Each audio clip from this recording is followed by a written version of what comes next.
Nos da muchísimo gusto de que puedan estar aquí con nosotros y de que puedan apoyarnos en este nuevo proyecto que tenemos. Want to extend a warm welcome to the representatives of the Atlanta Historic Center and also to the representatives of the Birmingham Civil Rights Institute. Thank you for being here, and I hope you enjoyed the city of Charlotte, this wonderful city of Charlotte. And I'm so thrilled that they're commencing the Latino New South Project that will focus on immigrant integration. This is extremely important in this day. In the years to come, as you know, the growth of the Hispanic community not only in Charlotte or in the Carolinas, but also in the southeastern United States of America, is being tremendously. You know, scholars suggest that this demographic and cultural shift is one of the biggest developing stories in the Southern history since the Civil Rights Movement. Charlotte's Latino population has zoomed from 1% in 1990 to over 12% today. And this is a great, great change for a region long known for its white and racial landscape and with almost no experience of the great waves of European immigration 100 years ago. And one of the goals of the Latino New South initiative is to document and interpret this hinge in history. Our goal over the next 5 years is to create programs and exhibits that bring this history to a broad audience. We're going to explore through Latino New South how museum resources can be used to help Hispanics adapt and thrive. How can we bring Latinos and non-Latinos together to learn about one another through cross-cultural programming, and how to work together on common community challenges. It is absolutely essential for museums to engage new audiences. Currently, only 1 in 10 core museum visitors of any kind of museums are people of color. And given our nation's demographic transformation, if museums are going to remain valuable cultural and educational resource and relevant to our changing population, we must reach out and address new community needs and engage new audiences. I'm delighted to be here. As Emily has said, I've been asked to kind of step up to the plate this morning in the next 15 minutes, thank you, in the next 15 minutes to provide a very basic social, demographic, and economic overview of the Latino community and population within Charlotte, North Carolina, within the context of our broader project on the Latino New South. Arrived in the country and in Charlotte within the last decade, within the last 10 years.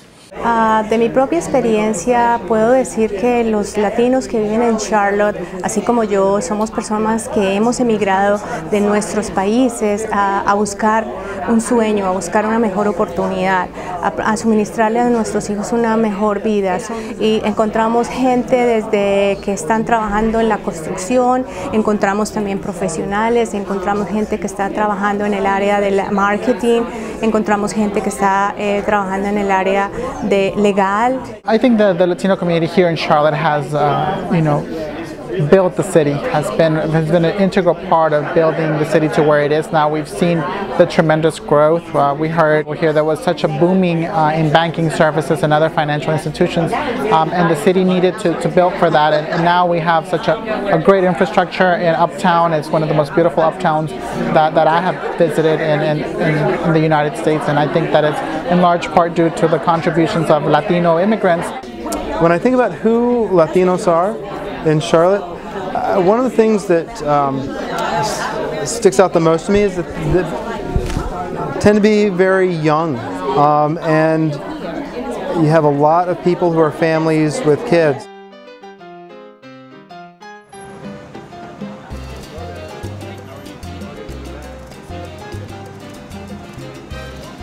The ways that the Latino community started to come here was when the Bank of America Tower, the building with all the points on the top of it that's the highest in our skyline, when that was going up in the 1990s, the folks who were the skilled steel workers who set that steel were people from Mexico. A couple of years ago, Chiquita was based in Cincinnati, was getting restless, and they said, where can we go in the United States where we'll have, you know, good office workers, we'll have access to capital, and we'll have lots of well-educated Hispanic people who can be part of our organization. And they looked around the entire United States and they came to Charlotte.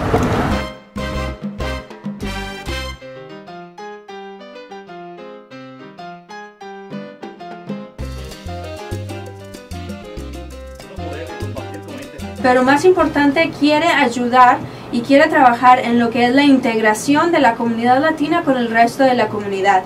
Y nosotros somos un museo de historia, el cual tenemos un poquito de tiempo trabajando con la comunidad latina y queremos preguntarles a ellos mismos, a la comunidad latina, de cómo es la mejor manera que ellos piensan que nosotros debemos trabajar en lo que es la integración de la comunidad latina hacia el resto de la comunidad, hacia el resto de Charlotte.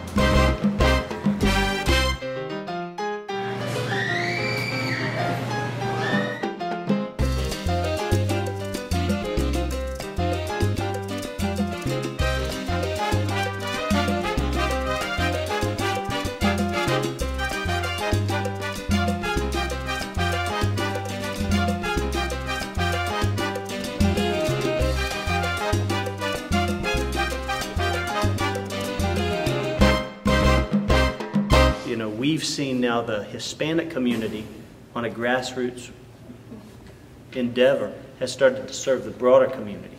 And to me, I'm extremely blessed to be part of that.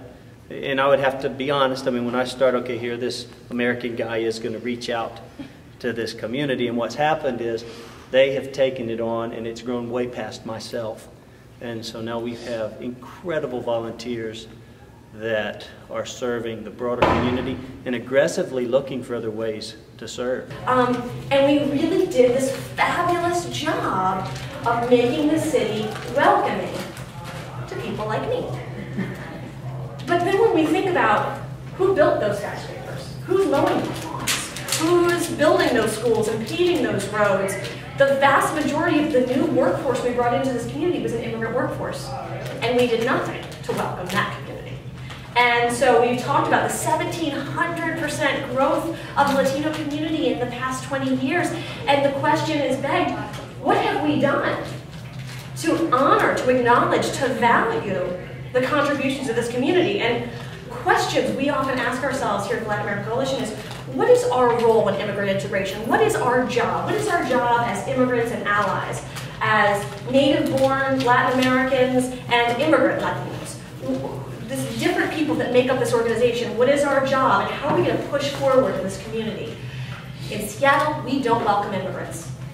We treasure them. And it was a moment for me when I realized we're going to Seattle to look at what makes Seattle so great, but that's the wrong question. The right question is, who makes Seattle so great?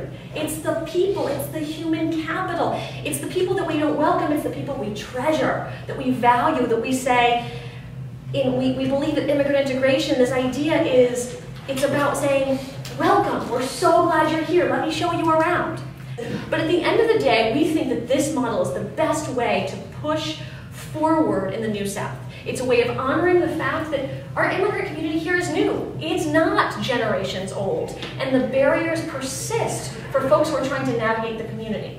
It also honors the fact that we know that integration has as much to do with providing access and advocating for the rights of immigrants in our community as it is influencing those folks who really need to get their heads around what demographic shift looks like in our community and how it is a boon, a benefit, how it has been a benefit to our community, and the debt of gratitude we owe to the immigrants who have made our community such a spectacular place to live. It is, and then there are some parts that aren't so welcoming.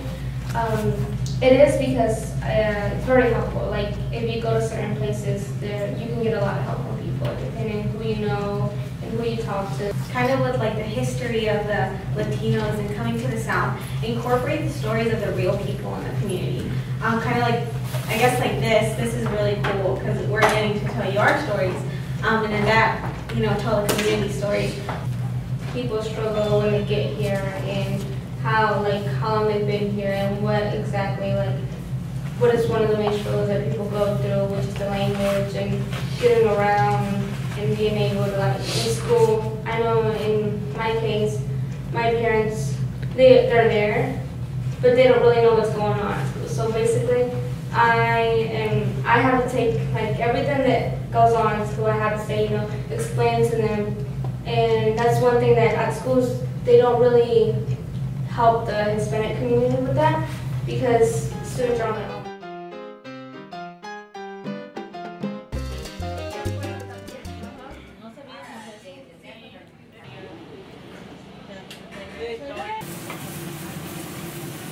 Tenemos que hacernos ver que somos iguales para que sepan que ellos que valemos algo, porque algo aquí que especialmente en el sur que se siente es una sensibilidad de supremacía los güeros muchas veces, no es todos, pero unos sí que sienten eso, y esos son los que tenemos que saber, que sepan que somos alguien, que no solamente somos, ¿sabes?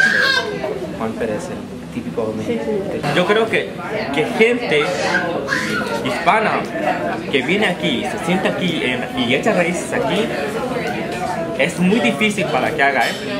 O sea, para que piense que vamos como aves de paso, no se puede hacer algo palpable que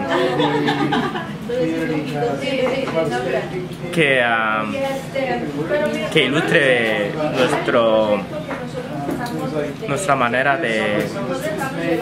manera de convivir con cualquier raza, ya sea de color negro o blanca o cualquier cosa.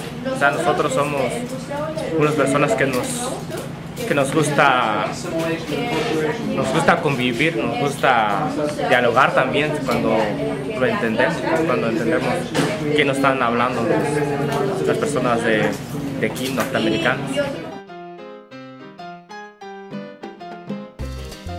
In Charlotte, I was immediately classified as a transplant, which made me feel like a liberal, and I was also qualified as a Yankee.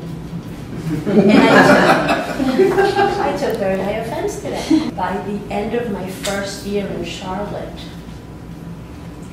I began to see the quick change, the metamorphosis the city is having with the influx of peoples of all places, peoples, cultures, religions, where I can now say that I make sure if I see a foreigner or a transplant, I welcome them or give them a street map or something, just to make them feel welcome into the community. Everyday discrimination, strong bias, racial profiling toward a huge group of people. I see that we have very, very definite needs in terms of systemic needs, in terms of changing how our cities' systems work with regard to immigrants. At the same time, I do believe that immigrants have to get to know the South and Charlotte a bit more. So it's going to be a process of learning to know each other and to know each other deeply. The Latin American festival, and people were welcoming and everybody was happy with Latinos coming because we were needed and all those things. But I think two things happened that changed that a little bit, and I think we're going back to where we were before. But one thing was September the 11th, which I think made, created or increased this anti-immigrant sentiment for one thing, and also the economy. When the economy actually changed like 3 years ago, then immigrants became these, job takers, and I think dynamics. I found Charlotte to have extremely good manners on the surface, and very polite and very proper and very nice to you. But also, if you look at it a little further in, they can be very clannish. If you haven't lived here for a long time or are part of a prominent family or whatever, you will get ignored. I found a group that took me in socially first, was the African American community. And then after I got to know who the other players were, then the Hispanic community. So some of it is based on ignorance. People don't know outside of their own community. People don't know outside of their own city. They don't know history. They don't know geography. They don't know the countries of South America or the countries of Africa. You know, it's just a lack of exposure. Threat. It may be a threat to our jobs, whatever. It may be a threat to our mainstream culture, which is Anglo-Saxon Protestant. So that would be the perspective.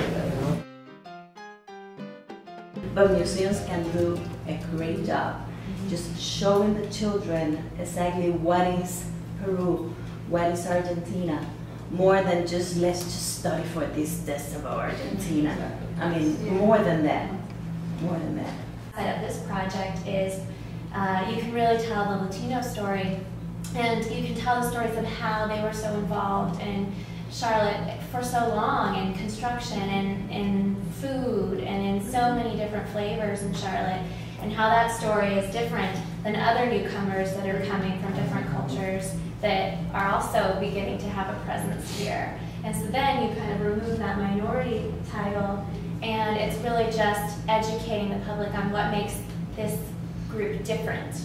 And how this group is growing. And then once people are able to see, wow, they've had a huge stake in the city for so long, and this is how they're different than this group who's also having this stake in the city, then they begin to see the bigger picture.